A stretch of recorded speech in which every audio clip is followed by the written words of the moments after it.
Yo, what's going on, everyone? It's Duel, and today we had some exciting news with the new LEGO Star Wars sets coming out in 2021. Should be coming out August and September that we've known about for a while, but now we actually have some leaked pictures. And the first one up is the Trexler Marauder, and this is from the Mandalorian TV show. And this is the one set I'd say out of all of them, I think the shape of it only looks okay, in my opinion. Honestly, I think the whole set in general wasn't super exciting for me. I feel like we've got a lot of Stormtrooper transport type of ships in the past, with some episode 7 sets and even some episode 8 sets too. But this looks alright in my opinion, just really not too much my cup of tea. Next up we have the 75312 Slave 1.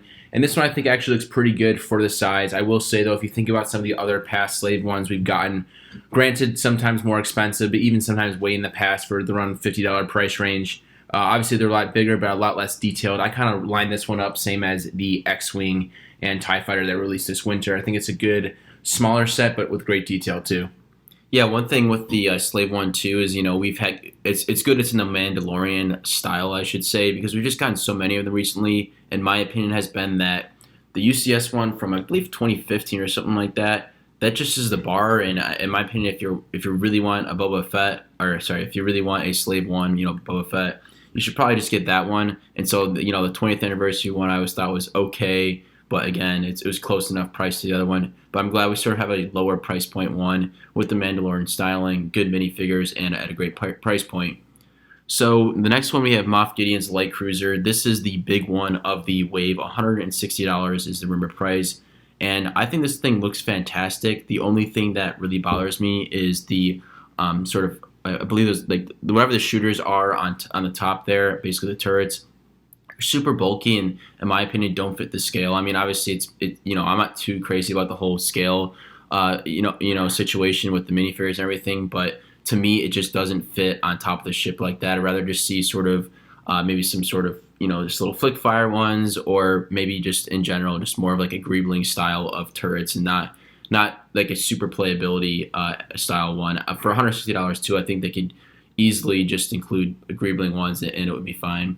Right, and I think my point with that too was I think they could add the function that comes with those turrets in a smaller form. And I double checked too just from the TV show to see some of the scaling. And obviously, like you said before, scaling isn't everything, but I think they could fit in those features, making those smaller. So that was the big point for me. And next up is the Duel Mandalore. This one's really awesome because me personally watched all of Clone Wars last year during quarantine, and I loved the TV show. Watched all 7 seasons, and I really wanted a Ahsoka minifigure and a newer Darth Maul minifigure too, which I don't actually have in my collection yet either. Obviously, when the AAT came out, I almost purchased it just because I really wanted the Ahsoka figure. Also, the 332nd Clone Trooper too. I haven't got that yet though. But in a cheaper set like this, I think it's really cool to be able to get 2 minifigures I don't have, and I want for only $20. And the actual throne, I think, looks pretty good, too. I will say there's that one piece in the back that looks like another detail or something like that.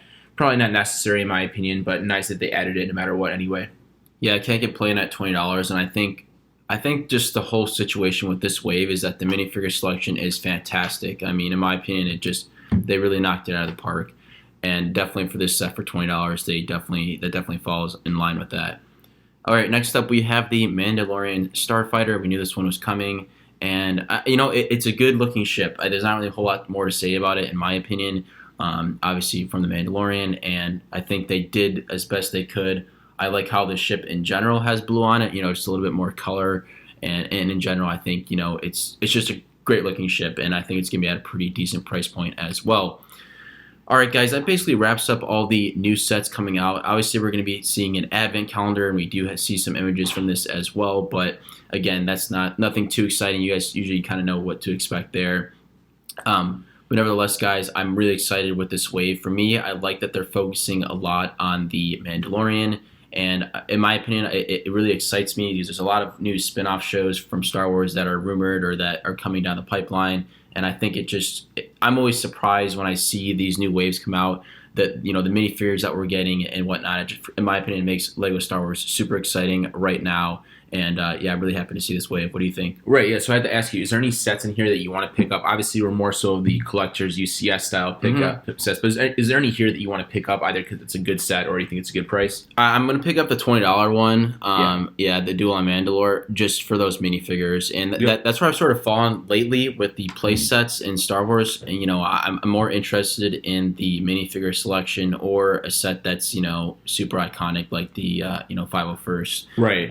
But these big $160 ones, in my opinion, I'd rather put that money towards UCS. And like I said, with the Slave one, we already have the UCS style one, and I have a couple of the 20th anniversary. I might be keeping one of those as well. Yeah, I agree. Duel Mandalore is the one that I was thinking of too. Although I am watching the Bad Batch TV show, so obviously we didn't talk about it we've already talked about it before. But same sort of wave in August. If I end up liking the TV show enough to a set that comes with all the minifigures, I think I might pick that one up too in this wave. Yeah, so guys, overall, great wave coming out. That about wraps up our initial thoughts here. We'll obviously update you with any new information, or obviously we're still waiting on the two UCS sets this year from Star Wars that we're most excited about. So as soon as that information comes out, we'll let you guys know. But thanks for tuning in, guys. If you haven't already, don't forget to like, comment, and subscribe. And until next time, guys, this is the Brick Duo signing off.